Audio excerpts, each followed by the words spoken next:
कैसा मेरा नसीब में शगुफ्ता अब अनिला के ख़िलाफ़ क्या चाल चलने वाली है, क्योंकि वो एक तरफ तो यही चाहती है कि अनिला उसकी बेटी आमना को जल्द अज़ जल्द रिहा करा दे और इस केस से बरी करा दे और आमना जो है उसकी जो 3 साल की सज़ा हो चुकी है वो माफ़ हो जाए।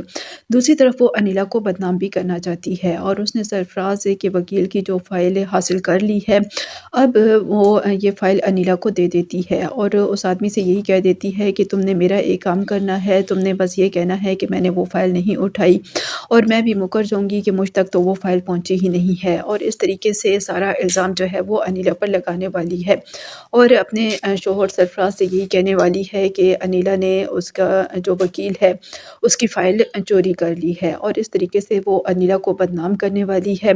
अनिला, जिसे अपनी माँ शगुफ्ता की इस साज़िश का बिल्कुल भी पता नहीं है, वो तो सिर्फ़ और सिर्फ़ अपनी सौतेली बहन आमना की मदद करना चाहती है,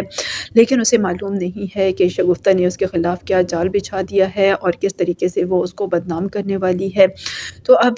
देखना ये है कि आगे अनिला के साथ क्या कुछ होता है और उधर रुखसार जो है वो रूबी के लिए किस तरह की मुश्किलात खड़ी करती है और रूबी और इकरार चौधरी के दरमियान गलतफ़हमी पैदा करने की कोशिश करती है या कि नहीं।